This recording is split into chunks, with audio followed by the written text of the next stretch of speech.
Il y a quelque chose de super important qu'en fait l'IA ne peut pas résoudre en elle-même. Et c'est pour ça qu'en fait dans mon SAS j'essaie d'intégrer cette chose.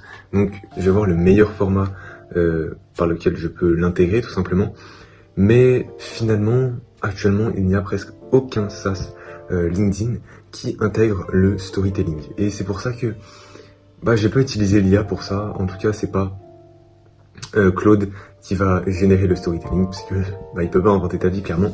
Donc voilà, il faut que je trouve une solution. Mais ce qui est sûr, c'est que je souhaiterais rendre, justement, de manière générale, le but de mon SaaS, c'est justement de rendre la création de posts LinkedIn beaucoup plus simple et qu'elle prenne beaucoup moins de temps. Et en plus, qu'elle puisse permettre de créer une audience sur le long terme. Mais donc, pour cela, il faut du storytelling. Et comment je vais intégrer du storytelling? Eh bien, c'est ça vraiment la vraie question, car aucun SaaS ne le fait actuellement.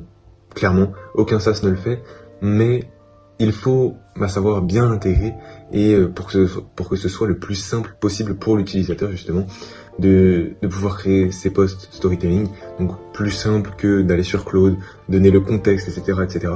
Là, il faut que je trouve vraiment une solution pour que ce soit plus simple, mais comme ça nous permettra de créer des posts qui seront beaucoup plus engageants, beaucoup plus humains. Et voilà, donc c'est aussi sur ça que je compterais me démarquer. Et voilà, clairement, même pour moi, ça me permettrait d'avoir plus de reach et voilà, permettre d'avoir plus d'impact par rapport à mon SaaS. Mais voilà, c'est quelque chose de très encourageant. Je vois un petit peu ce qu'il faut que j'améliore et voir des zones d'amélioration, c'est vraiment toujours super encourageant parce que je vois que j'ai de la marge encore.